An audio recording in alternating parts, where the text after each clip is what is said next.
শেখুল ইসলাম আল্লামা শাহ আহমদ শফি রহমতুল্লাহ আলাইহির স্মরণে আজ দোয়ার মাহফিল।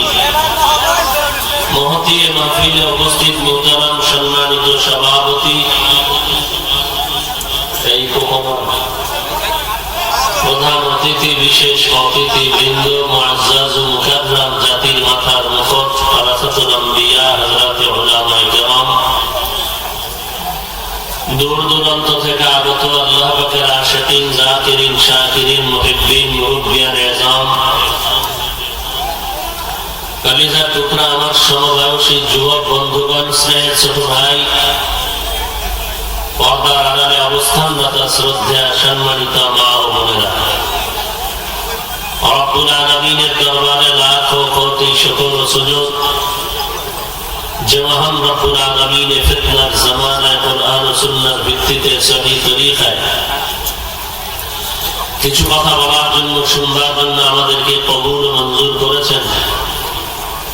নিয়ামতের শুকর আদায়ার্থে মুসলমান হিসেবে ঈমানের আওয়াজকে উঁচু করে কাওয়াজে উচ্চ কণ্ঠে সকলেই কালিমাতুশ শুকর উচ্চারণ করি, আলহামদুলিল্লাহ।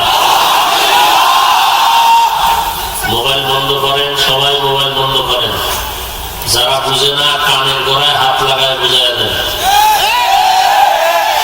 লক্ষ কোটি দরুদ ও সালাম সাইয়্যিদুল মুরসালিন, রাহমাতুল লিল আলামিন, শফিউল মুজনিবিন, খাতামুন নবিয়্যিন, সাইয়্যিদুস সাকালাইন, ইমামুল মুরসালিন, শফিয়ে আযম, রাসূল আকরাম, রহমতে আলম, নবিয়্যুল আরব ওয়াল আজম, হাবিবে কিবরিয়া, আশরাফুল আম্বিয়া, সাইয়্যিদুল আম্বিয়া, শফিয়ে মাহশর, সাকিয়ে কাউসার, আকায়ে নামদার, মদিনা का ताजदार, आफताब नबुव्वत, फख्र मौजूदात, सय्यदुल मखलूकात, हज़रत मुहम्मदुर रसूलुल्लाह सल्लल्लाहु अलैहि व आलिहि वसल्लम উপর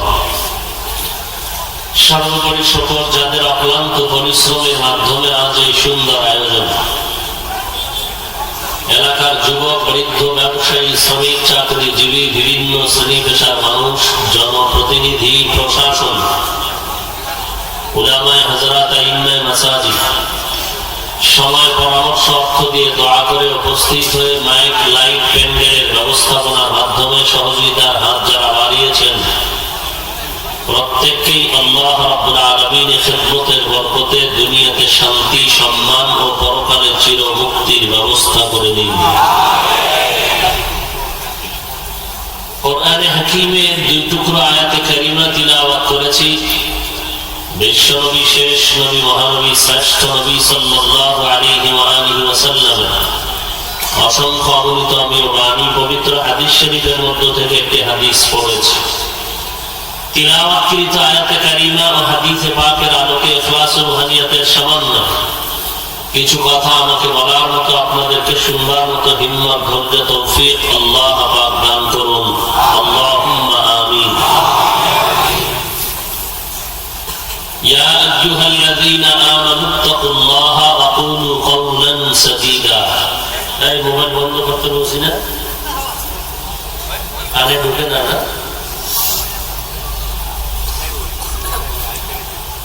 আল্লাহ বলেন, হে মুমিন, তোমরা আল্লাহকে ভয় করো। আকুলু কাওলান সাদীদা, এবং যা বলবে সঠিক, সত্য, শালীন ভাষায় বলো। লাভ কি হবে? দুটো ফায়দা, দুটো উপকার। একে তো বান্দা তোমার জীবনে ত্রুটিযুক্ত আমলকে আমি আল্লাহ ত্রুটি মুক্ত করে দিব। দ্বিতীয়ত তোমাদের জীবনের সমস্ত গুনাহকে আমি আল্লাহ মাফ করে দিব। ومن يطع الله ورسوله فقد فاز فوزا عظيما। এবং যারা আল্লাহ এবং তার রাসূলের ইতাআত করবেন, ইত্তেবা করবেন, অনুসরণ, অনুকরণ করবেন, তাদের বিজয়টা হবে চূড়ান্ত বিজয়ী, জান্নাতের মেহমান হবে বিনা হিসাবে। রাসূলুল্লাহ সাল্লাল্লাহু আলাইহি ওয়া আলিহি ওয়াসাল্লাম ইরশাদ করেন, মান ইয়াযমান লি মা বাইনা লাহইয়াইহি ওয়া মা বাইনা রিজলাইহি আযমান লাহুল জান্নাহ। রাসূল বলেন, দুইটা জিনিস হেফাজতের জিম্মা যারা নিবে, আমি রাসূল তাকে জান্নাতে নেওয়ার জিম্মাদারি নেব। এক নাম্বার, দুই ঠোঁটের মধ্যখানে জিহ্বার হেফাজত যারা করবেন। দ্বিতীয়ত, যারা লজ্জাস্থানের হেফাজত করবেন। এই দুই জিনিসের হেফাজতের জিম্মা যদি কেউ নেয়, আমি রাসূল তাকে জান্নাতে নেয়ার জিম্মাদারি নিব। আয়াতে হাদিসের তরজমা শেষ। রব্বুল আলামিন আয়াতে কারীমার মধ্যে দুটো আদেশ দিয়েছেন। যারা মানবেন তাদেরকে দুটো পুরস্কারের ঘোষণা করেছেন। কিভাবে মানবেন তার পদ্ধতি উল্লেখ করেছেন। দুটো আদেশের এক হলো আল্লাহকে ভয় করেন, দ্বিতীয়ত জবানকে হেফাজত করেন। এই দুটো আদেশ মানলে দুটো পুরস্কার। আমলকে আল্লাহ পরিশুদ্ধ করে দিবেন, দ্বিতীয়ত গুনাহকে মাফ করে দিবেন। মানার পদ্ধতি কি এই দুটো আদেশ? আল্লাহ বলেন, আল্লাহ এবং রাসূলের অনুসরণের মাধ্যমে এগুলো মানো। আল্লাহ এবং রাসূলের অনুসরণ, অনুকরণ, ইতাআত, ইত্তেবা। কাউকে না দেখে অনুসরণ হয় না, হয়তো ডাইরেক্ট দেখবে বা ইনডাইরেক্ট দেখবেন, সরাসরি বা কোন মাধ্যমে। এক ভাই, তার জামাটা দেখা যাচ্ছে একরকম ভিন্ন। ভাই, তোমার জামাটা এমন কেন? বলে, আমি অমুক ব্যক্তির জামার মতো বানিয়েছি। এক ভাইয়ের চুল ভিন্ন। বলে, তোমার চুল এমন কেন? বলে, আমি অমুক ক্রিকেটার অথবা নায়কের অনুসরণ করেছি। তাহলে কারো কেউ অনুসরণ করতে হলে মুখস্থ গাইবি ভাবে হয় না, হয়তো দেখতে হবে সরাসরি অথবা মাধ্যম। তো আল্লাহকে যে অনুসরণ করব, আল্লাহ বললেন কোরআনের বিভিন্ন আয়াতে আল্লাহ বলেছেন, আমার ইতাআত করো, রাসূলের ইতাআত করো, উলিল আমরের ইতাআত করো। ইয়া আইয়ুহাল্লাযীনা আমানু আতিউল্লাহ ওয়া আতিউর রাসূল ওয়া উলিল আমরি মিনকুম। ইয়া আইয়ুহাল্লাযীনা আমানু আতিউল্লাহ ওয়া আতিউর রাসূল ওয়া লা তুবতিলু আমালাকুম। তোমরা আল্লাহর ইতাআত করো, অনুসরণ করো, রাসূলের অনুসরণ করো, উলিল আমর যারা তাদের অনুসরণ করো। ইন কুনতুম তুহিব্বুনাল্লাহ ফাত্তাবিউনি ইউহিব্বুকুমুল্লাহ। যারা আল্লাহকে মহব্বত করতে চায় তারা যেন রাসূল আপনার অনুসরণ করে। অনুসরণটা দেখে দেখে হবে, হয়তো সরাসরি না হয় কোনো মাধ্যমে। কিন্তু প্রশ্ন, হে আল্লাহ, আপনাকে তো দেখার কোনো উপায় নাই, মাধ্যম বুঝি না, কোনো লাইনেই দেখা যাবে না। এক তো আপনার কোনো আকার নাই, আকৃতি নেই, আওয়াজ নাই। আল্লাহুস সামাদ, সারা জগতের বাসিন্দা আপনার কাছে ঠেকা, আপনি কারো কাছে ঠেকা নন। লাম ইয়ালিদ ওয়া লাম ইউলাদ, কেউ আপনার থেকে জন্ম নেয়নি, আপনিও কাউকে জন্ম দেননি। তাহলে আপনাকে দেখার কোনো উপায় নাই, কারণ আপনার আকার নাই, লাহার নাই, আপনার কোনো আওয়াজ নাই। আমরা মাঝে মাঝে বলি আল্লাহর কুদরতি হাত, আল্লাহর কুদরতি পা, এটা বোঝানোর জন্য বলা হয়। আসলে কি আল্লাহর পা আছে নাকি? নিচে কসদর মুলকে ও আম্বাজো নে কৌলে ও রাত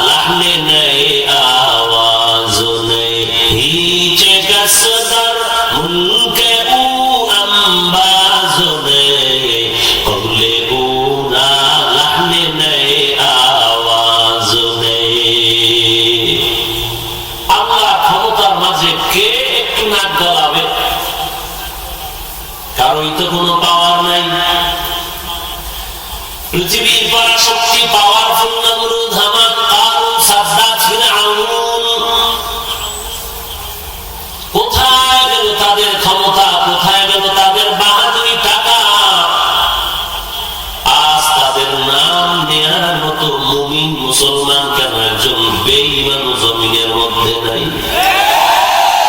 কোটি টাকার মালিক দেখো অভাব হয় না তো, গরিব ঘুমায় আরাম করে মনটা বাহাদুর। ফিরআউনের লাশটা দেখো মিশর জাদু ঘরে, খায় না মাটি পোকা মাছি সবাই ঘৃণা করে। হৃদয় থাকিবে যার নম্রতা সদা, রহমত আসিবে সেটা প্রভুর ওয়াদা। বড় বড়াই থাকলে দিলে রহমত আসবে না, নিজেকে নিজে ছোট মনে করিও সদা। উঁচু জমিন থেকে পানি নিচু জমিনে যায়, তেমনি খোদার রহমত আসে নম্রতা হৃদয়। ভোগ বিলাসের বাড়ি গাড়ি পরে রবে সব, ভোগ বিলাসের বাড়ি গাড়ি পরে রবে সব। থাকতে সময় স্মরণ করো আল্লাহ আমার রব, থাকতে সময় স্মরণ করো আল্লাহ আমার রব। কিসের বাহাদুরি? আল্লাহ বাহাদুরির সামনে কারো বাহাদুরি চলে না। সারা দুনিয়া তালাশ করে দেখবেন কোন বেঈমানের ঘরে ফেরাউন নামের একটা বান্দা নাই। আবু লাহাবের স্ত্রী উম্মে জামিলা নামে কোন মহিলা নাই। জমিনের মধ্যে কোন বেঈমানের ঘরে নমরুদ নামের কেউ নাই। তাদের নাম নেওয়ার মতো কোন দুনিয়ায় নাই। অথচ টাকা পয়সা বাড়ি গাড়ির কোনটাই অভাব ছিল না, পরাশক্তি তারা। কেমন ফিরআউন 40 বছর পর্যন্ত যার কখনো কাশি ঠান্ডা লাগেনি, অসুস্থতা আসেনি। কিন্তু আম্বিয়ায়ে কেরাম, সাহাবায়ে কেরাম, আউলিয়ায়ে কেরাম, তাদের নাম বিধর্মীরা পর্যন্ত শ্রদ্ধা করে স্মরণ করে। ভারতের মধ্যে দেখবেন প্রত্যেকটা হিন্দুর কলিজার মধ্যে খাজা মুঈনুদ্দিনের নাম মহব্বতের সাথে স্মরণ করে। এগুলো টাকার দ্বারা হয় নাই, ক্ষমতার দ্বারা হয় নাই, এগুলো হয়েছে একমাত্র পয়গম্বরের আদর্শের কারণেই।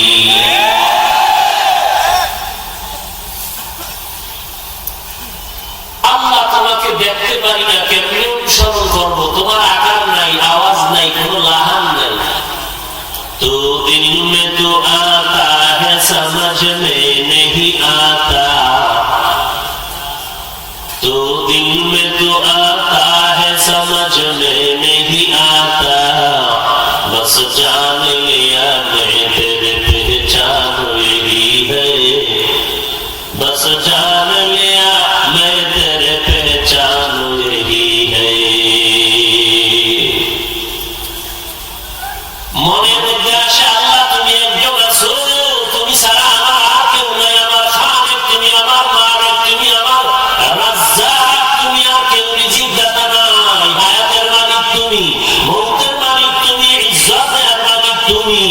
আয় আল্লাহ, সম্মান দেওয়ার মালিক তুমি, সুস্থ বানানোর মালিক তুমি, অসুস্থ করে দেওয়ার ক্ষমতাও তোমার হাতে।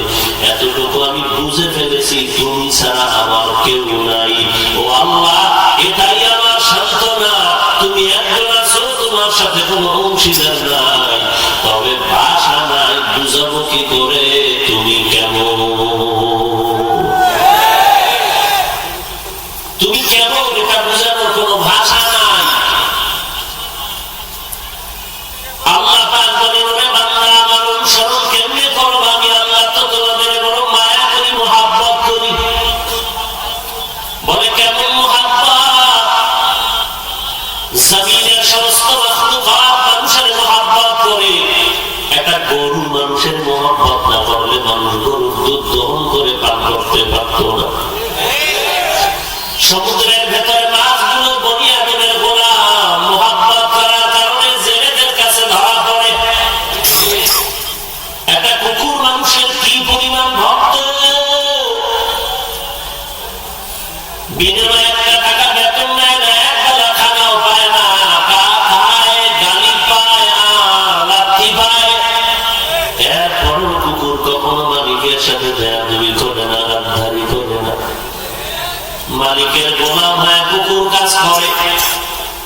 আল্লাহ পাক বলেন, ও মানুষ, তোমার মা তোমাকে মহব্বত করে, সন্তান মা বাবাকে মহব্বত করে কি পরিমাণ জানো? যেই মহব্বত তুমি দেখতেছো এর থেকে 99 গুণ মহব্বত আমি আমার বান্দা বান্দিরে করি। অতএব আমি আল্লাহ তোমাদেরকে চাই তোমরা তাড়াতাড়ি আমার দরবারে চলে আসো, আমার সাথে মুলাকাতের জন্য রেডি হয়ে যাও। ফামান কানা ইয়ারজু লিকা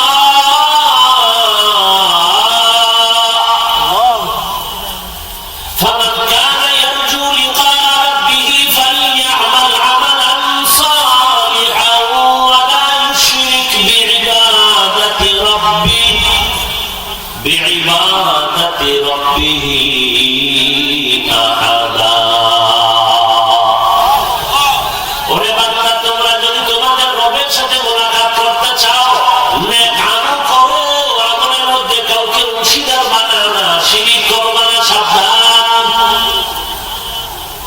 আমি আল্লাহ তোমাদের মুহাব্বত করে রাস্তা বাতায় দিলাম, তোমরা আমার অনুসরণ কেমনে করবা? যদি আমাকে না পাও, আমি আমার বন্ধু বানায় দিলাম মুহাম্মদ, এমন একজন বন্ধু আমি আল্লাহ দিলাম। আমি আল্লাহ যেমন এক, আমার মতো কেউ নাই। আমার মায়ের নবীও তিনি মাখলুকাতের মধ্যে দামি এক, আমার নবীর মতো আর কেউ নাই। আমি আল্লাহ পাকের অনুসরণ কেমনে করবা? আমার মুহাব্বতের একজন বন্ধু আছে, আখির জামানার পয়গম্বর, তিনিও আমার নবী রাসূল, তিনিও নবী, তিনি আমার রাসূল।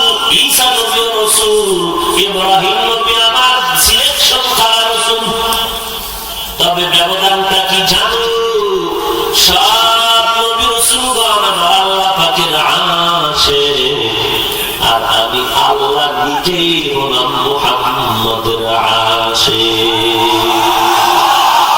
মুহাম্মদ হামিদে হামদ খুদা বস, খুদা হামদ মুহাম্মদ মুস্তাফা বস। আমি আল্লাহ পাক এমন একজন বন্ধু আমার মুহাব্বতের সাথে আমি মিলাই নিলাম। আমার বন্ধুটারে আমি সারা জগতের মধ্যে শ্রেষ্ঠত্ব দান করলাম। আমি আল্লাহ যেমন গোটা আলামিনের জন্য আমার বন্ধু মুহাম্মদের সারা জগতের জন্য বানিয়ে দিলাম রহমত। আমি রবের নাম যেমন আল্লাহ 4 অক্ষর দিয়ে রাখলাম, আমার বন্ধুটার নাম আমি 4 অক্ষর দিয়ে রাখলাম মুহাম্মদ। এরে দুনিয়ার মানুষ, আমার ক্ষমতার মতো যেমন কারো ক্ষমতা নাই, আমার গুণের মতো কারো গুণ নাই। আমি এমন একজনকে আমার প্রিয় বন্ধু বানাইলাম, যার মতো আর কেউ নাই, যার গুণের সাথে কারো তুলনা নেই। আমার নবী এমন দামি, আমি আল্লাহ দিয়ে তাকাইলে, আমি আল্লাহ কুদরতে দিয়ে নজর করলে যেমন বরকত আর সওয়াব, আমার মায়ার নবীজির দিকে তাকাইলেও তেমন বরকত আর সওয়াব। আমার মায়ার বন্ধুকে আমি আল্লাহ পাক অলৌকিক যা কিছু দিলাম, এর মধ্যে শ্রেষ্ঠ একটা কিতাব দিলাম, কোরআনে হাকীম। এই কিতাবটা হচ্ছে কেমন? কিতাবের মধ্যে কোনো ভুল নাই, কোনো সন্দেহ নাই। আমার দিকে তাকাইলে যেমন সওয়াব, আমার বন্ধুটার দিকে তাকাইলে তেমন সওয়াব। আমার বন্ধুর কাছে অবতীর্ণ করা কোরআনের দিকে তাকাইলেও তেমন সওয়াব।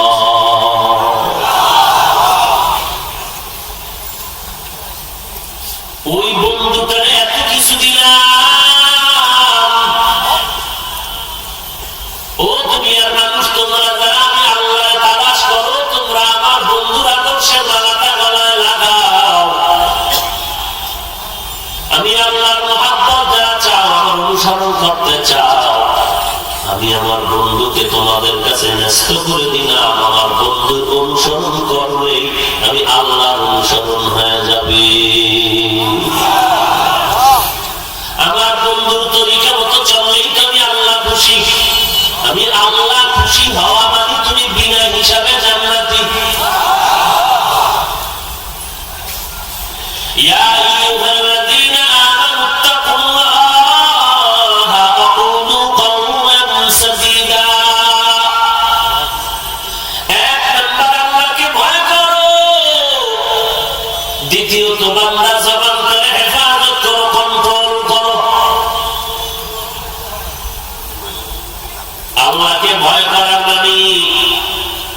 বান্দা তুমি আল্লাহর বিরুদ্ধে কোনো কাজ করবা না, গুনাহ করবা না। আল্লাহর ভয়ের নাম তাকওয়া। কারণ আল্লাহর ভয় না থাকলে মানুষ নিজেকে স্বাধীনতার শৃঙ্খল থেকে পরাধীনতার পর্দার মধ্যে ঢুকাতে পারে না। এই জন্য আল্লাহ বলেন আমাকে ভয় কর। যদি ভয় থাকে তাহলে স্বাধীনভাবে চলতে পারবি না, মন চাইলে খেতে পারবি না, কারণ সীমাবদ্ধতা এসে যাবে। তখন চিন্তা করবি যে খানাটায় আল্লাহ খুশি হইয়া খাবো, যেটা ওরাও ওজনে না খাইয়া মরে যাব, তারপরেও আমার মায়ের সাথে জিনা করার মতো গুনাহের সুদের ঘরে যাব না। যারা সুদের সাথে জড়িত, ঘুষের সাথে জড়িত, তারা তো মায়ের সাথে জিনার গুনাহে লিপ্ত। নাউযুবিল্লাহি মিন যালিক। কিয়ামতের ময়দানে আমলনামায় দেখবেন মায়ের সাথে সন্তানের জিনার গুনাহ লেখা। পালানোর জায়গা আছে? মা ইয়ালফিযু মিন কাওলিন ইল্লা লাদাইহি রাকীবুন আতীদ।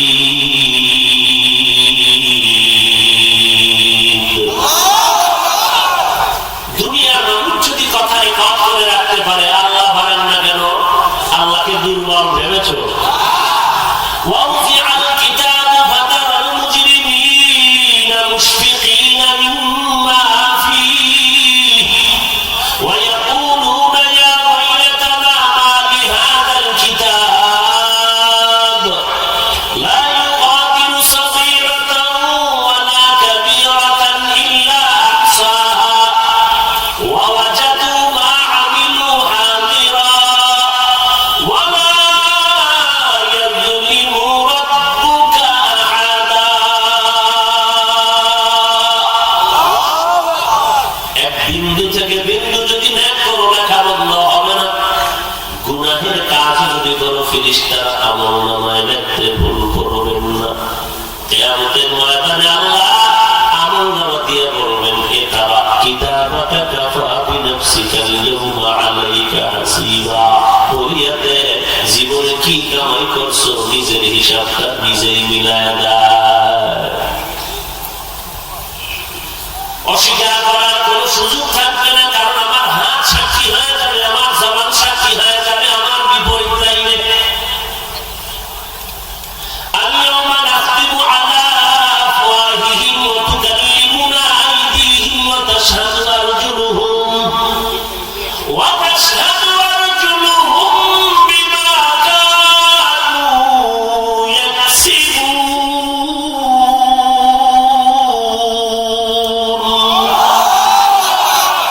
দস্তগুয়াত মানচুনি দুজদিদাম লবগুয়াত মানচুনি বুসিদাম গোশগুয়াত চিদাম সামরুল কালাম।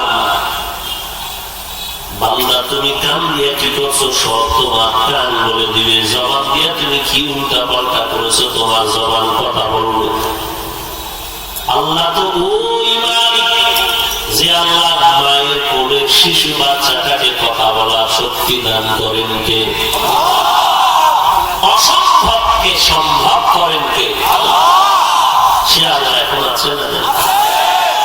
যেটা একেবারে অসম্ভব, হতেই পারে না, আল্লাহ বলেন আমার কুদরতে হাজার কোটিবার হতে পারে। গাছ কথা বলতে পারে না, তবে বিশ্বাস ইমানদারের আল্লাহ কুদরতে মুহূর্তের মধ্যে পারে কি পারে না? দুধের বাচ্চাটা কথা বলতে পারে না, তবে আল্লাহ যদি তৌফিক দান করেন পারে কি পারে না? আল্লাহকে ভয় করো হে মুমিন। এই ভয়ের নাম তাকওয়া। যারা ভয় করবেন তাদের নাম মুত্তাকি। আল্লাহর ভয় অন্তরে ঢুকাও, কারণ আল্লাহর প্রতি ভয় যদি না থাকে, বান্দা তোমার কোনো বয়ানে ধরবে না।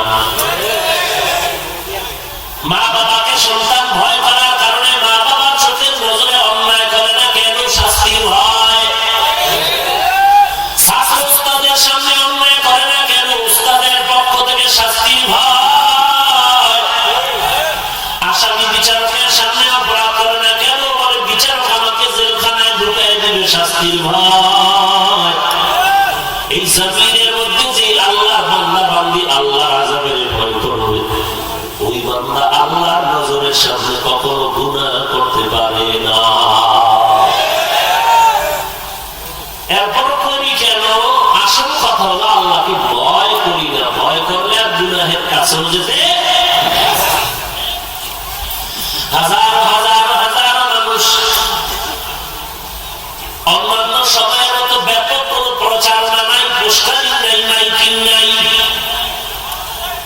এরপর আপনারা এখানে আসছেন টাকার লোভে, খানার লোভে, একমাত্র আল্লাহ এবং তার মহব্বতের নবীর মহব্বতের টানে এখানে আসছেন। এর নবীর উম্মতের দল আল্লাহ পাক তৌফিক দান করেছেন তো এখানে চলে আসছেন। আল্লাহ যদি কবুল করে দেয় পরে খানা লাগে না, কিছুই লাগে না, আল্লাহ বান্দারা তখন ময়দানে হাজির হয়ে যায়। এটাও তো আহলে হকের একটা বিজয়ের জ্বলন্ত নজির। আহলে বাতিলের জন্য একটা আতঙ্কের পরিচয়। এরে বাতিলের গোষ্ঠী মনে করিস না হকের আওয়াজ বন্ধ হয়ে গেছে। এই জমিনে তারা হকের আওয়াজ দিয়া কবরে শুয়ে আছে, যাদের ইশারায় গোটা দেশ কাঁপতে থাকতো, বেঈমান নাস্তিকের ঘুম নষ্ট হয়ে যাইত। তারা দুনিয়াতে নাই মনে করিস না, জমিনটা বুঝে ঠান্ডা হয়ে গেছে। সাপ যদি ছোট হয় তবে তার বিষক্রিয়া কিন্তু কম না। মুসলমান যার মধ্যে ইমানের গন্ধ আছে, ইমানের আগুন ঢুকানো আছে, এই বান্দাটাকে দুর্বল মনে করিও না। কারণ একজন ইমানওয়ালা পারে গোটা জগতের অন্ধকার দূর করে আলো জ্বালাতে। এর নবীর উম্মতের দল আল্লাহ ভয় অন্তরে ঢুকাও। আরে আল্লাহর ভয় অন্তরে ততক্ষণ পর্যন্ত আসবে না যতক্ষণ পর্যন্ত উম্মতেরা আল্লাহওয়ালা তাকওয়াওয়ালার সোহবতে যাবে না। যারা বলে আমার আল্লাহ লাগে না, মুরব্বি লাগে না, পীর লাগে না, মুর্শিদ লাগে না, উলামা লাগে না, তারা আহলে বাতিল। তারা কি আহলে বাতিল? সাহাবায়ে কেরামের সামনে তারা যে আমল করেছেন, এত সুন্দর আমল, বুঝে আসলে জবাব দিবেন না, চুপ করে থাকবেন, কি বলি শুনবেন। বলেন আমাকে, সাহাবায়ে কেরাম এত সুন্দর আমল করেছেন, কাকে দেখে শিখেছেন? বলেন কাকে? নবীকে দেখে সাহাবায়ে কেরাম আমল করবেন কেন? তাদের হাতে কি কোরআন হাদিস ছিল না? ছিল। কোরআন হাদিস থাকতে কেন নবীকে দেখে আমল করবেন? কোরআন হাদিস তারা বুঝতেন না। হ্যাঁ, তাহলে কোরআন হাদিস বুঝার পরেও, জানার পরেও, শিখার পরেও নবীজিকে দেখে দেখে সাহাবায়ে কেরাম কেন আমল করেছেন? গোটা জগতের উম্মতের শিখায় দিলে কোরআন হাদিসও লাগবে। কোরআন হাদিসের উস্তাদ উলামায়ে আহলে হকদের কাছেও যেতে হবে। মেরা জাজো করদন বেহিসাব খলকেরা দাদন জও বেবাসওয়া আপনা দারত দোস্তে খলকা জারেরা নিস্তে ই খসলত একে দিনদারেরা। ভয় করবো কাকে? সবাই করেননি? ভয় যদি করতেন তো আজকে ফজর যারা পড়েন না তাদের উপায় কি? আজকে যারা জোহরের নামাজ পড়েন না, আসরের নামাজ পড়েন না, মাগরিবের নামাজ পড়েন না, এশার নামাজ পড়েন না, আবার ঘুমাইয়া ফজর করবেন কিনা তাও আল্লাহ ভালো জানেন। আল্লাহ ভয় যার অন্তরে থাকবে, গলায় ছুরি আসবে, নামাজ বন্ধ করবে না। একটুখানি নেকের তরে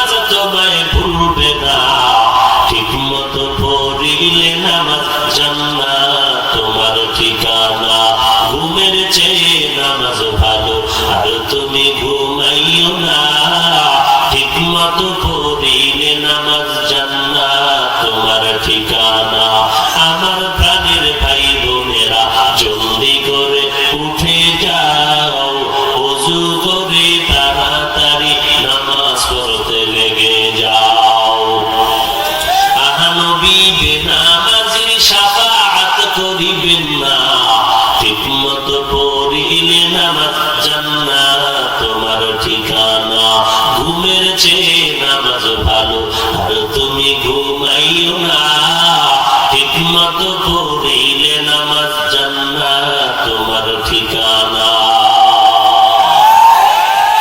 এরে আল্লাহর বান্দা, আমিও তো মুসলমান, তুমিও মুসলমান, আমি যে আল্লাহর গোলাম, তোমরাও সে আল্লাহর গোলাম, আমিও সেই মুহাম্মদের উম্মত। আপনারা কি আরেকজন নবীর উম্মত না ওই নবী?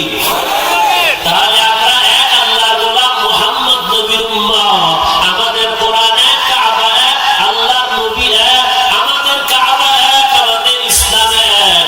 এরে বান্দা, দুনিয়াতে এসেছি এক, আমরা যাওয়ার বেলা এক, কাপড় হবে সমান, কালার হবে সমান, কবরের সাইজও হবে সমান, ভেতরের হালাতটাও হবে, প্রস্তটাও হবে, তিনটা করে সমান।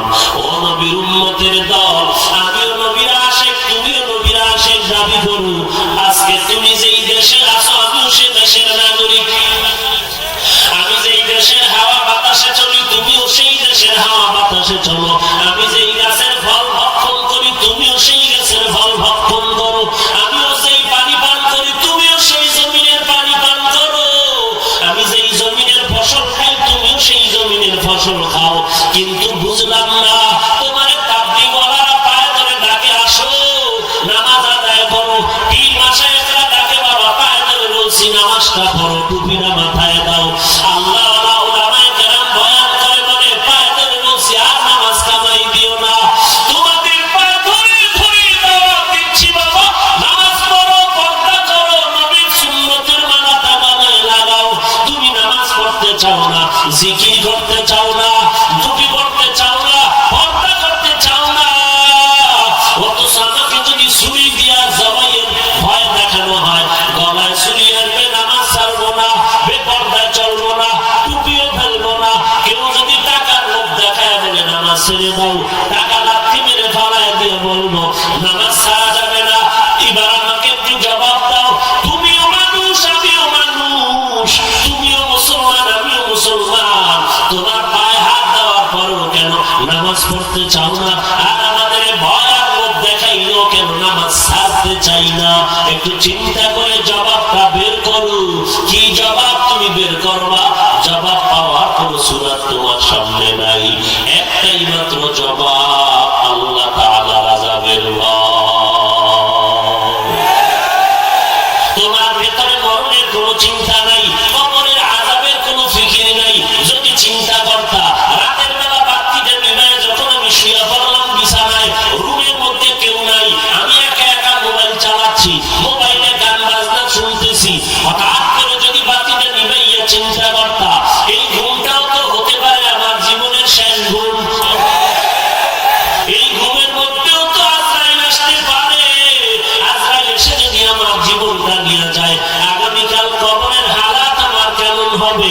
আমার মা কাঁদবে, আমার সন্তান দুনিয়াতে নাই, আমার ভাই কাঁদবে, আমার ভাই নাই। কেউ যাবে আমার জন্য কবর খনন করতে, কেউ যাবে বাঁশ বাগানে বাঁশ কাটার জন্য, কেউ যাবে গরম পানি দিয়ে আমাকে গোসল করায় দেওয়ার জন্য, কেউ যাবে ইমামের খবর দেওয়ার জন্য, জানাজা পড়ায় দাও। এরে আল্লাহর বান্দা, এই চিন্তা যদি যুবক ঘুমের বিছানায় 1 মিনিট করতি, তাহলে কোন যুবক মুসলমান মোবাইলের গান শুনতে শুনতে ঘুমাইতে পারতি না। আল্লাহর ভয়, আল্লাহর ভয়। কিসের আমার মা বাবা, বাড়ি গাড়ি আমার কিছুই না, সব আমার স্বার্থপর। আব্বা স্বার্থ হইলে আমার ডাকে,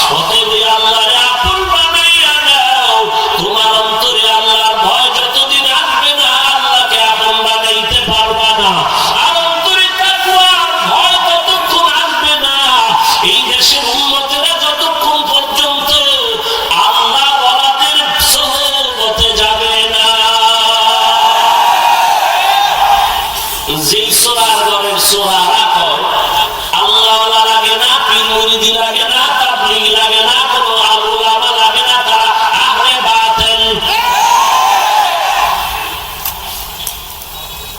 আল্লাহ কয় লাগে, নবী কয় লাগে, আর কোন উম্মত যদি বলে লাগবে না, মানবেন কারটা?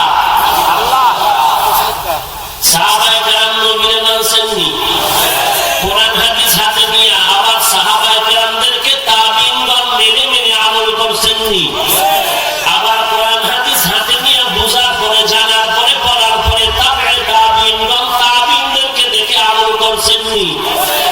এইভাবে করে করে আমাদের পর্যন্ত চলে আসছে। এরা নবীর উম্মতের দল, নবীর অনুসরণ করলে আল্লাহর অনুসরণ হয়ে যাবে। এখন আমাদের কথা, নবীর তো আমরা পাইলাম না, কোথায় নবীর দেখবো আর আমল করবো? সাহাবায়ে কেরাম দেখছেন আর আমল করেছেন, আমরা তো নবীর দেখতে পারলাম না।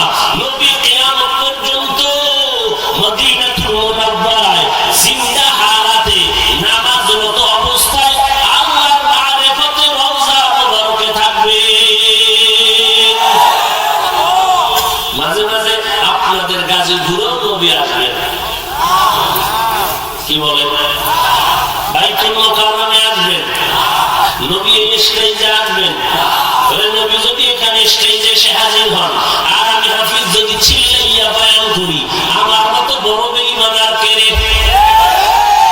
নবীর সামনে চিৎকার করে কথা বলা হালাল না হারাম? এরপরে নবী যদি এখানে আসেন, নবীর নজরটা যেখানে পড়বে এটারে স্বর্ণ দিয়া বাদাই করব, নবীর কদমটা যেখানে পড়বে স্বর্ণ দিয়া বাদাই করব। ইমাম মালিক নবীর বড় আশিক, 70 বছর মদিনায় জীবনটা কাটাইছে, কখনো জুতা পায়ে দেয় না, কারণ মদিনার নবীর কদমটা মদিনায় কোথায় পড়েছে আমি জুতা পরিধান করে ওই জমিনের সাথে বেয়াদবি করতে চাই না।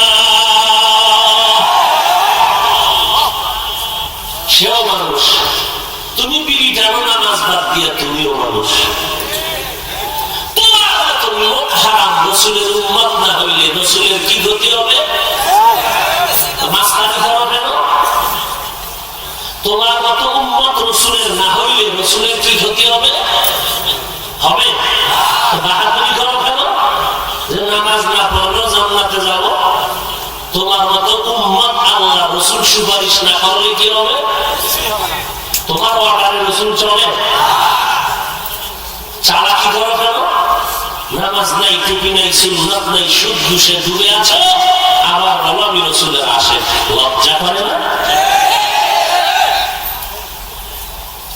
हम सुना तो हम सिराते मुस्तफा तमामी हाले को इत्तेबा इत्तेबाए सुन्नते खैरुल बशर गिरे लाजिम ता कोया नबी ऐ पेशा। কি ভাই দোয়া করে দিব? আর একটু সামনে আগাবো। ইয়া আইয়ুহাল্লাযীনা আমানু তাকুল্লাহা ওয়া কুলু কাওলান সাদীদা। এক নাম্বার আল্লাহকে ভয় করো, দুই নাম্বার নিজের জিহ্বাটাকে কন্ট্রোল করো, কারণ এই জিহ্বার কথায় তোমার জয়, এই জিহ্বার কথায় তোমার হয়। এটা এমন একটা অস্ত্র,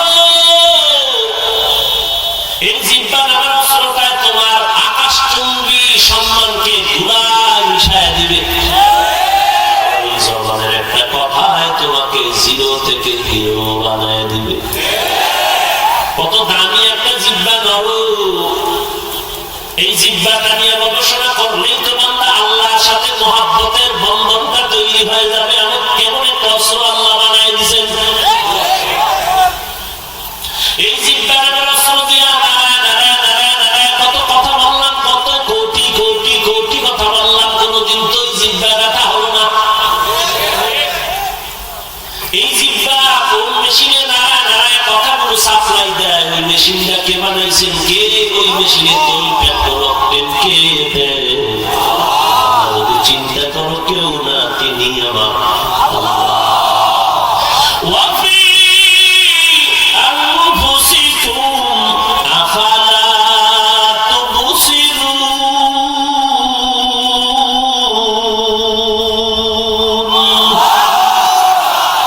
বান্দা আল্লাহর কই তালাশ করো? আমেরিকা? ওই নিজের মধ্যে তাকাও, দেখবা সেখানে আল্লাহর পরিচয় নিহিত আছে। কণ্ঠের আওয়াজের ভেতরে আল্লাহর কুদরতের পরিচয়। চেহারাটা আয়নার সামনে নিয়ে দেখো, আমার মালিকের পরিচয়। আল্লাহর কুদরতের দিয়ে তাকাও।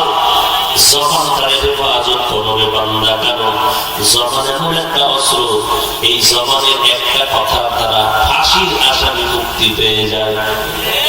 আবার এই জবানের একটা কথার মাধ্যমে মুক্তিপ্রাপ্ত লোকটা আবার আসামি হয়ে ফাঁসির মঞ্চে চলে যায়। জবানটারে কন্ট্রোল করে কথা বলো, কারণ এই জবানের একটা কথায় অপরিচিত ঘরের মেয়েটা তোমার জীবনের আপন হয়ে যায়। আবার তোমার জীবনের আপন মেয়েটা তোমার জবানের একটা কথায় ছিল শত্রু হয়ে যায়। জবানটারে কন্ট্রোল করো রে বান্দা, কারণ এই জবানের একটা কথায় তোমাকে ঈমানওয়ালা বানায় দেয়। আবার এই জবানের একটা কথা দ্বারা তুমি এক মুহূর্তে ঈমানের ঘর থেকে বের হয়ে বেঈমান হয়ে যায়। জবানটারে কন্ট্রোল করো বলে কেমনে কন্ট্রোল করি? সংক্ষেপে আমি বলে যাচ্ছি। এক নাম্বার, জবানকে কেমন করে কন্ট্রোল করবে? এই জবানটা দিয়ে আল্লাহর নিয়ামত মনে করে শুকর আদায় করবেন। কখনো মিথ্যা কথা বলবেন না। মিথ্যা কথা বলা কেমন সওয়াবের কাজ? কি মিথ্যা বলা সওয়াব না গুনাহ? সাধারণ গুনাহ না বড়? এরপর আপনারা বলেননি? হ্যাঁ, মোবাইলটা হাতের মধ্যে নিয়ে ঘরে বসে আমি তো এখন ঢাকায়। হাসেন কেন? কাঁদেন? এত পাপ করছেন, করোনা এমনি এসেনি। আপনার এই আকামের কারণে আকাম ছাড়েন, তওবা করেন, করোনাও চলে যাবে। আল্লাহর কাছে তওবা করবেন না, এই গজব আপনাকে ছাড়বে না। মিথ্যা কথা বলা মারাত্মক অপরাধ। ওয়াইলু ইয়াউমাইযিল লিল মুকাদ্দিবিন। আল্লাহ বলেন ওয়াইল নামক জাহান্নাম মিথ্যাবাদীর জন্য। ওয়াইল নামক জাহান্নাম, মিথ্যা বড় মহাপাপ। হুজুরদের কাছে এসে পানি দম নেওয়ার দরকার নাই। জবানটারে পবিত্র বানায় যদি রাখো, জবান দিয়ে আল্লাহরে যা বলবা আল্লাহ তা পূরণ করবে। জবানটারে হেফাজতের জন্য এক নম্বরে মিথ্যা কথা বলা যাবে না। যারা বলেন মিথ্যা ছাড়া ব্যবসা চলে না, আল্লাহ বলবে তোর দ্বারা আমার জান্নাতের দরজাও খোলা চলবে না। ও বান্দা, তোমার মতো কত মানুষ ব্যবসা করে, একটা কথাও মিথ্যা বলে না। তুমি তো মিথ্যাটার করে আবার পছন্দ করো। মিথ্যা তো বলছে এটাকে মজবুত করার জন্য আরো শপথ করে, পছন্দ করে। মিথ্যাবাদীর জন্য ওয়াইল নামক জাহান্নাম। ওয়াইলু ইয়াউমাইযিল লিল মুকাদ্দিবিন। মিথ্যা থেকে জবানটারে বাঁচাও। আল্লাহ পাক রব্বুল আলামিন মিথ্যা থেকে সাবধান হতে বলেছেন। নবীও বলেন সাবধান, ইয়াকুম ওয়াল কিযব, মিথ্যা থেকে সাবধান। কেন কেন বলে ফাইনাল কিযবা ইয়াহদি ইলাল ফুজুর। মিথ্যা তোমাকে চূড়ান্ত খারাপের রাস্তায় নিয়ে যাবে, পরিণাম ফল হবে জাহান্নাম। এক আল্লাহর বান্দা অপরাধ নবীর কাছে এসে স্বীকার করে, বলে নবী আমি বড় অপরাধী, আমি চুরিও করি, মদ পান করি, জিনাও করি। চুরিও করি, মদ পান করি, জিনাও করি। হ্যাঁ, এখন কোনটা আমি ছাড়বো আগে? মিথ্যা কথা বলা আমার অভ্যাস, জিনা করা আমার অভ্যাস, মদ পান করাটা আমার অভ্যাস, চুরি করাটা অভ্যাস। নবী চিন্তা করে বললেন, ও আল্লাহর বান্দা, তুমি চুরি করো, মদ পান করো, জিনা করো, যাই করো, তার ব্যাপারে আমি পরে কথা বলবো, তুমি এখন একটা সবক নিয়ে যাও, মিথ্যা কথা তুমি বলবা না। সূরা ইকরার মিথ্যা যেহেতু বলতে নিষেধ করছে, যাক এটার চেষ্টা করো।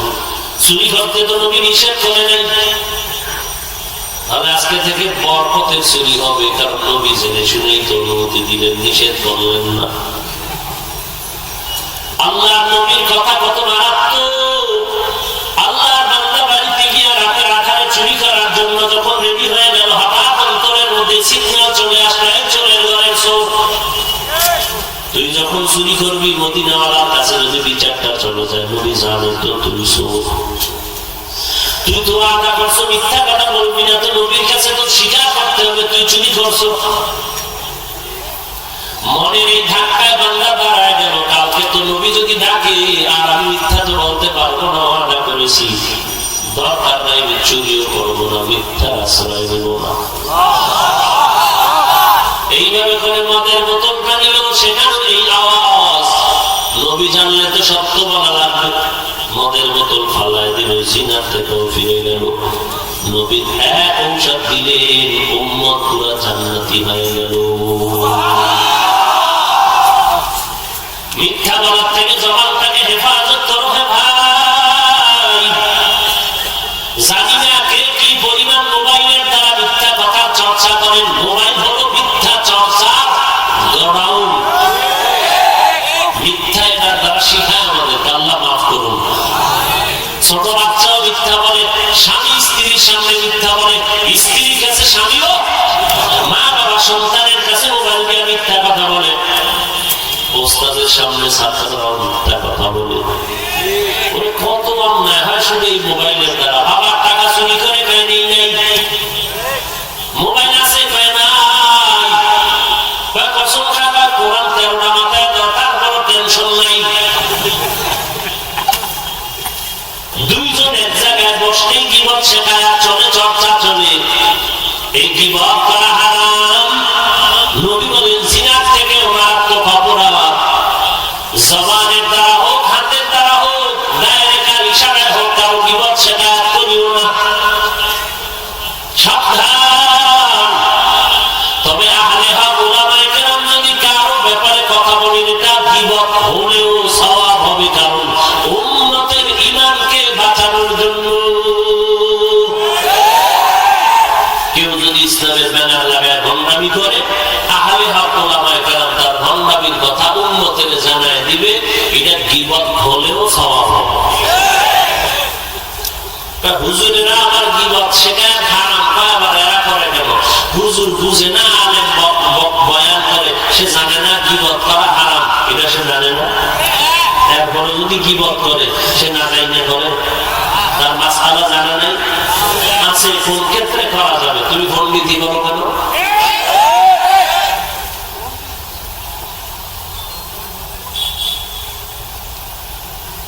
গীবত শেখায় থেকে জবানকে হেফাজত করো হে মুমিন। তাহলে গালি দেওয়া যাবে না, মিথ্যা বলা যাবে না, গীবত শেখায় করা যাবে না। গজবের ফেসবুকের মধ্যে যারা উল্টা পাল্টা কারো না কারো বিরুদ্ধে গীবত শেখায় করো, কি জবাব আল্লাহর দরবারে দিবে হিসাব করে, এরপরে কবরের দিকে রওনা হয়ে যাও। কেউ দেখে না, কিন্তু আল্লাহ জানেন তুমি কি করতেছো। এই সব অন্যায়গুলো ফিরার একটাই মেডিসিন হলো আল্লাহর ভয়। তো মিথ্যা বলবেন না, গীবত করবেন না, গালি দিবেন না, তো করবেন কি? এটা করতে তো হবে। বাঙালি কি আর চুপ করে বসতে পারে? বাঙালির স্বভাব না, করবে কি? এটা করতে হবে। একজনের কথা বলবে বিড়ি গান করবি কি? বসে বসে বিড়ি গান বিয়া, সোনা বন্ধের গান গাবি, আর করবি কি? না না, ও আল্লাহ আশিক বান্দা, তিনটা অন্যায় থেকে তুমি নিজেকে বাঁচাও, বিপরীতে তিনটা নেক আমল করো। 1 নাম্বার কোরআনের তেলাওয়াত, নবীজির 1 নাম্বার দায়িত্ব ছিল কোরআনের তেলাওয়াত। জবান দিয়ে সবসময় হাঁটেন, চলেন, উঠেন, বসেন, কোরআন পড়ো, জিগেইলেই কয় পারি না। কি এক সোজা উত্তর, আল্লাহ দেবে একেবারে ডাইরেক্ট, পেঁচগোছ নেই। যেন পেঁচ ছাড়া উত্তর দিছো পারি না, আমিও তোরে জান্নাতে নিতে পারি না, ডাইরেক্ট। এই ব্যবসা ঝামেলা পারি না, স্কুল কলেজের লেখাপড়ার চাপ পারি না, চাকরি অজুহাতে কোরআন পড়তে পারি না। ফেরেশতারা 8 মাস লকডাউনে ফালাইয়া রাখছি, এখন কি করিব রে বাঙালি? এখন কি বলবি কোরআন পড়তে পারস নাই কেন? স্কুল কলেজ বন্ধ, ব্যবসা বন্ধ, চাকরি বন্ধ, এখন কি বলবি ভারি না? 3 মাস লাগতো না কোরআন শিখতে, 8 মাস লকডাউনে ফালাইয়া রাখছে আমার আল্লাহ। এরপর তুমি ভারি না, ফিট সোজা হয়ে যায়। ওরে ভাই, নামাজ পড়তে কোরআন লাগেনি তো তুমি কোরআন না শিখলে কি বলবা নামাজ? একজনের আমার নামাজও লাগে না, কোরআনও লাগে না। বছরে 2 বার একটু যায়, ধাক্কা দিয়ে 2 ঈদের সময়। আর মাঝে মাঝে একটু জুমার মসজিদে যায়, তাও ফাঁকে মুখে 2 টাক দিয়ে দৌড়, এক জোড়া জোতা দিয়ে ঘরে।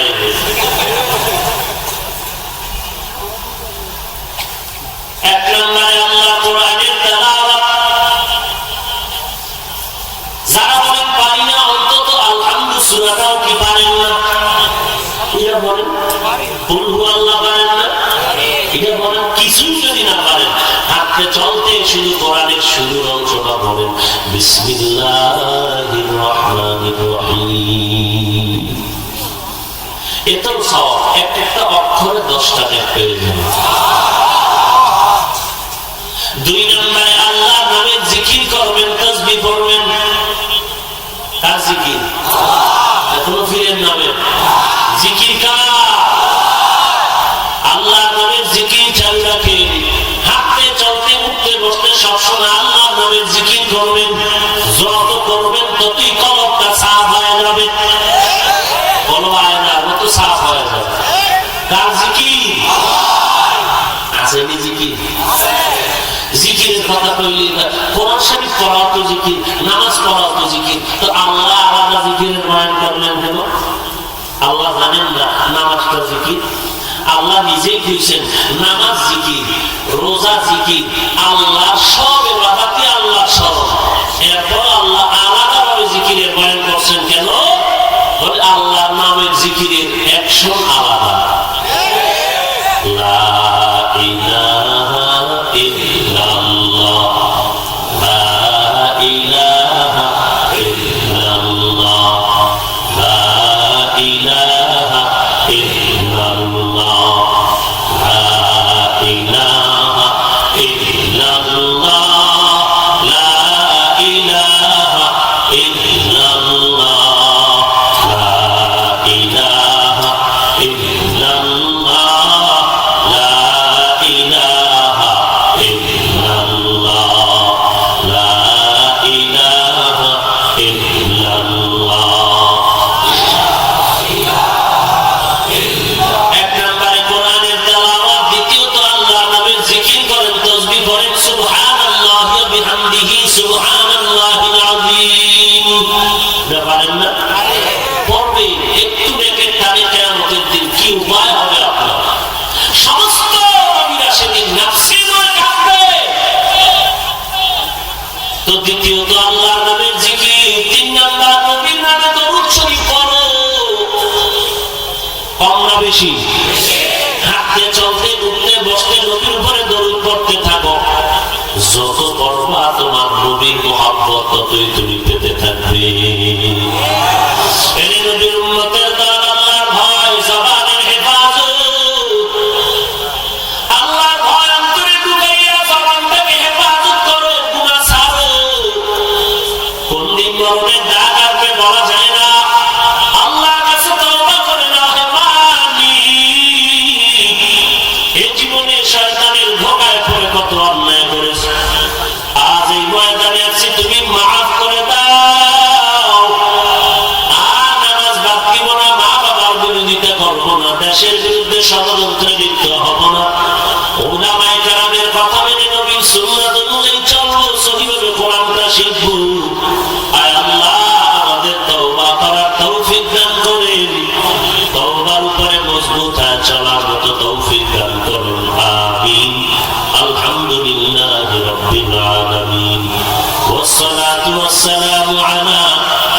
سيد الأنبياء والمرسلين وعلى آله وأصحابه أجمعين يا أرحم الراحمين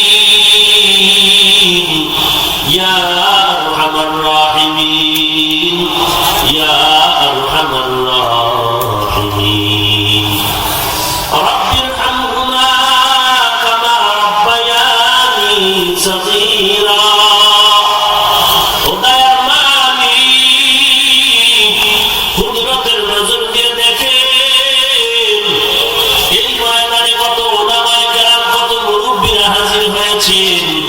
কত যুবক ভাই ছাত্র ভাই ছোট ছোট বাচ্চারা হাজির হয়েছেন পর্দা লাগানোর কত মা বোনেরা হাত তুলেছেন আয় আল্লাহ আমরা শয়তানের ধোঁকায় পড়ে গুনাহ করেছি আপনার দরওয়াজায় ফিরে আসি তওবা করার জন্য আমাদের সবাইকে আপনি মাফ করে দেন আজকের আয়োজন কবুল করে নেন সহযোগিতা যারা করেছেন কবুল করে নেন দান সদকা যারা করেছেন কবুল করে নেন সারা দুনিয়ার মানুষকে মহামারী থেকে মুক্তি দান করেন বাংলাদেশ শান্তি মুক্তির দেশ বানায় দেন ইসলামের জন্য দেশের জন্য যারা জীবন দিল তাদের মাফ করে দেন আমাদের সবাইকে সুস্থতার নিয়ামত দান করেন আয় আল্লাহ আজকের আয়োজনকারীদের কবুল করে নেন এলাকাবাসীকে কবুল করে নেন সহিভাবে কোরআন পড়ার তৌফিক দান করেন মাদ্রাসা মসজিদগুলো কবুল করে নেন অন্যান্য শিক্ষা প্রতিষ্ঠানগুলো নবীজির আদর্শওয়ালা বানায় দেন মা বোনদের পর্দানিশী বানায় দেন ছেলে সন্তান নেককার বানায় দেন প্রত্যেক মা বাবাকে নেককার সন্তানের মা বাবা হওয়ার তৌফিক দান করেন আয় আল্লাহ যারা ব্যবসা করে চাকরি করে কামাই রুজিতে হালাল ভাবে সকলের বরকত বাড়ায় দেন হারাম থেকে আমাদের হেফাজত করেন আল্লাহ আয় আল্লাহ সকলের দিনের ন্যাক আশা পূরণ করে দেন আয় আল্লাহ আমার নবীজির মহব্বত অন্তরে ঢুকাইয়া সুন্নতের আমল ওয়ালা জিন্দেগি দান করেন পাঁচ ওয়াক্ত নামাজি বানায় দেন আয় আল্লাহ আমরা যারা হাত তুলেছি অনেকের মা নাই বাবা নাই অন্ধকার কবর থেকে দোয়ার অপেক্ষায় আয় আল্লাহ যারা কবরে সবার কবর জান্নাতের বাগান বানায় দেন যারা বেঁচে আছেন হায়াত বাড়ায় দেন দীর্ঘ নেক হায়াত দান করেন আয় আল্লাহ সারা দুনিয়ায় খেদমতের জন্য নিরাপদে কবুল করে নেন আয় আল্লাহ চলার পথে ইজ্জতের সাথে হেফাজত করেন আয় আল্লাহ মুখানের দুশমন থেকে হেফাজত করেন আয় আল্লাহ হিংসা দূর করে ইখলাস মুহাব্বত বাড়ায় দেন আহলে হক আমাদের এক বানায় দেন উম্মতের মাঝে মুহাব্বত বাড়ায় দেন আয় আল্লাহ কোরআন হাদিসের ইলমের নূর সিনায় দান করেন আয় আল্লাহ সকলের দিনের ন্যাক আশা পূরণ করে দেন খোদার মালিক সারা দুনিয়ায় খেদমতের জন্য নিরাপদে কবুল করে নেন আওয়াজের ভিতরে কথার ভিতরে হেদায়েতের নূর দান করেন আল্লাহ আয় আল্লাহ দীর্ঘ ন্যাক হায়াত দান করেন আয় আল্লাহ ইজ্জতের সাথে নিরাপদে সমস্ত প্রোগ্রামগুলো করার তৌফিক দান করেন আল্লাহ আয় আল্লাহ সকলের দিনের ন্যাক আশা পূরণ করে দেন আয় আল্লাহ প্রশাসনে যারা কাজ করে সরকার বাহাদুর জনপ্রতিনিধি সবাইকে দিনদার বানায় দেন সবার সাথে মহব্বত বানায় দেন আয় আল্লাহ যারা যত মুসিবতে আছে কুদরতের হাতে হেফাজত করেন আল্লাহ আয় আল্লাহ সকলের মনের নেক আশা পূরণ করে দেন সকলের সন্তানগুলো নেককার বানায় দেন আয় আল্লাহ সহিভাবে কোরআন শিখার তৌফিক দান করেন আয় আল্লাহ নবীজির সুন্নাত ওয়ালা জিন্দেগি দান করেন আয় আল্লাহ আজকের এই প্রোগ্রাম সকলের নাজাতের জরিয়া বানায় দেন আল্লাহ আয় আল্লাহ সকলকে আপনি দ্বীনের খাদেম বানায় দেন বাতিলের মোকাবেলায় বিজয়ী করে দেন ঈমান ও আমলের শক্তি বাড়ায় দেন আয় আল্লাহ সমস্ত মুসিবত থেকে কুদরতের হাতে হেফাজত করেন আল্লাহ আয় আল্লাহ সকলের মনের নেক আশা পুরায়া দেন আমার প্রত্যেকটা যুবক ভাইকে নামাজি বানায় দেন মোবাইলের গুনাহের থেকে হেফাজত করেন মোবাইলের গুনাহের থেকে হেফাজত করেন, মোবাইলের গুনাহের থেকে হেফাজত করেন আল্লাহ। আয় আল্লাহ, সকলকে আপনি দ্বীনের খাদিম হিসেবে কবুল করে নেন। আয় আল্লাহ, চলার পথে ইজ্জতের সাথে হেফাজত করেন। হাসবুনাল্লাহু ওয়া নি'মাল ওয়াকিল, নি'মাল মাওলা ওয়া নি'মান নাসির। ওয়া সাল্লাল্লাহু তাআলা আলা খায়রি খালকিহি মুহাম্মাদিন ওয়া আলা আলিহি ওয়া আসহাবিহি আজমাইন। আমিন আমিন আমিন বিরহমাতিকা ইয়া আরহামার রাহিমিন।